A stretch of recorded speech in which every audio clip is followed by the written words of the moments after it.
I'm going to take you on a pretty historic ride today. We're going to retrace the steps of Sheriff Buford Pusser and his wife Pauline on the morning of August 12th of 1967. So Sheriff Pusser lived in Adamsville with his wife Pauline, and according to history, he received a call at his house sometime approximately between, I'd say, 4:30 and 5 o'clock a.m. from some of the records that I've seen, advising him either of a disturbance along New Hope Road, which is pretty close to the state line of Mississippi and Tennessee, or his daughter Dwana, in her book, Walking On.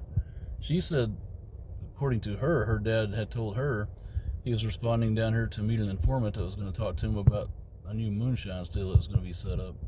So that may actually answer a lot of questions. Some people kind of questioned over the years, why would he be going to a disturbance and taking his wife? Or, if he was driving so fast, how would the ambushers have had time to catch up with him on this road? How would they have known he was going to be on this road? To me, after reading her book, her version makes a lot of sense.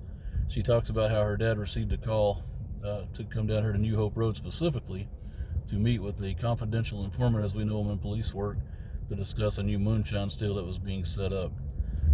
And that would answer the question as to why or how the killers possibly knew he was going to be on New Hope Road exactly that morning. And that would also explain why he might have been actually driving kind of slower than some people have previously thought. Because if you're looking to link up with a confidential informant, sometimes they're pulled over on the side of the road or parked by a building kind of dark because they don't want to advertise to everybody they're talking to the police. So it's kind of common sense. So starting this tour, this is New Hope Methodist Church. You see the sign right over there. And the road that runs alongside of it is now known as Stuycene Road. On the morning of August 12, 1967, that was known as New Hope Road. So Sheriff Pusser responded to New Hope Road, as I previously stated. And some people believe that the ambush car, which was described as either a blue or dark colored Cadillac, was possibly situated behind this church right here. And then when Sheriff Pusser drove by on the road right behind that sign, which was New Hope Road again, that they pulled out and started following him. Now, some of the things I've read and some of the books I've read on this actually said the TBI had found evidence. Let me face this way just a little bit before we get on what was New Hope Road. If you look over this way, there's an intersection over there. If you take a left in there, several hundred yards or a quarter of a mile, I read that they found some cigarette butts and some tire tracks, and I guess you'd say foot tracks of where some guys had been standing for quite a while smoking cigarettes and hanging out. And I understand that some of the TBI officials actually believe that's where the killers were waiting on Sheriff Pusser to come by that morning. I guess we'll never know. So much is open to speculation so many years later. But we're going to leave New Hope Church parking lot. We're going to turn left on what was New Hope Road. And we're going to drive it. And I'm going to show you where all this really happened. Bear with me.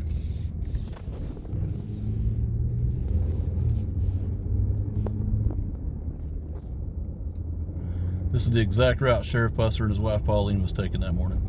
And you got to remember, this was the pre-dawn hours. The sun wasn't quite up yet. There might have been a little glow in the sky, but it was still pretty much dark. And according to history, Sheriff Pusser had said the Cadillac pulled out behind him with lights turned off because he didn't even realize the Cadillac was following him until he got a little further up the road here at a spot I'm going to point out to you. It's a bridge.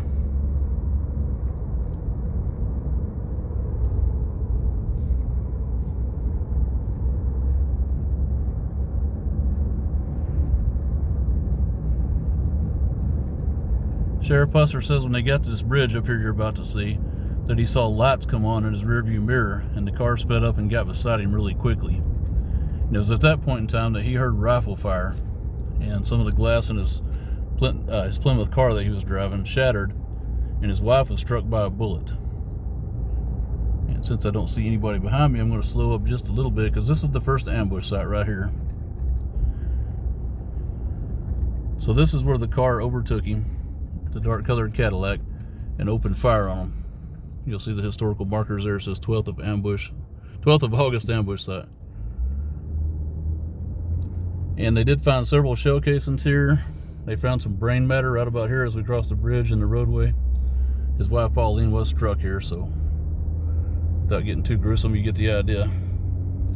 We're going to continue. Once they got attacked here, Sheriff Pusser immediately stepped on the gas. As you can imagine, when you're getting shot at, your wife gets wounded.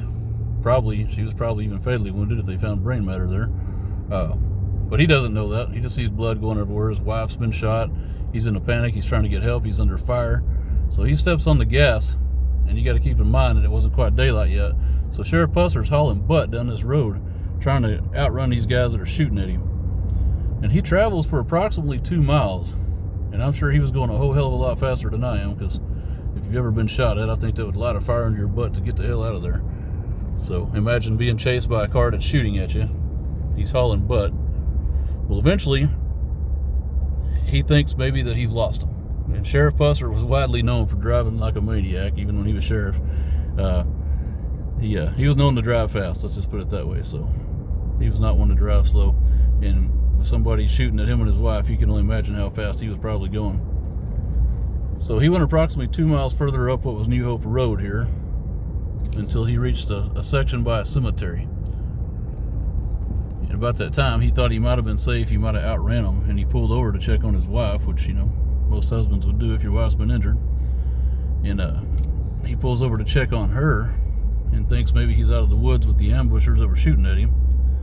And lo and behold, about the time he starts checking on her, the dark-colored Cadillac rolls up again and opens fire a second time on him. And we're getting close to that location, so bear with me. When they came under fire the second time, Pauline received another mortal wound, and Sheriff Pusser received a wound to his lower jaw. It blew out several of his teeth. In fact, the wound was so deadly that it left his chin literally hanging by a piece of meat. It was dangling. There was a witness, Mamie Gilchrist, who seen Sheriff Pusser just a short time after the shooting, when he was pulled over up here by, I think it was Muddy Creek, I believe is the name of it, on Highway 45. She was one of the first witnesses that saw him and went to get help for him. And she said without a doubt his chin was dangling. It was a horrific sight, is how she described it. I believe you can still see that interview on YouTube on the Buford Pusser Home and Museum website, I think it is, where she tells that horrific story of finding him and Pauline that morning. So he received a very terrible wound, and he was then taken to Baptist Memorial Hospital in Memphis, where he was treated for his wounds, and he was up there, I believe, for 18 days, and he underwent several reconstructive surgeries. They had to make him like a fake jaw and all that kind of stuff. And there's actually pictures of his chin wound in several of the published books of Buford Pusser. There's some people out there that will tell you he had a very superficial wound, and they try to downplay all this, but the evidence doesn't lie. If you've ever seen that photo, his jaw was shattered. Imagine, a 30 caliber rifle bullet hit it, so he didn't have a whole lot left there, so they had to rebuild it and reconstruct it. And eventually he returned back to duty, and I think we're coming up on the second ambush site now, so let me kind of pull over here just for a second, let you see this. Trying to make sure nobody's behind us. So here's the marker for the second ambush site. This is where Sheriff Pusser pulled off of the road to check on his wife Pauline, and then the ambush car that was following him pulled in at an angle like that way up beside him, according to what he had said. And I've actually seen some crime scene photos that kind of show some marks there on the pavement that kind of match up with that. They opened fire again, and they mortally wounded his wife, and that's when his jaw was shot off. Eventually he was able to get back in his Plymouth, and he just gunned it toward Highway 45, which is the direction we're going. And he got to a location called Muddy Creek Bridge, is where he pulled off the road. And I think that's where he finally linked up with fellow law enforcement officers. He had tried to talk on the radio, but his jaw was shattered so bad he couldn't hardly speak. But they finally realized it was Sheriff Pusser needing help, so they dispatched units, ambulances, and police officers out this way to help him.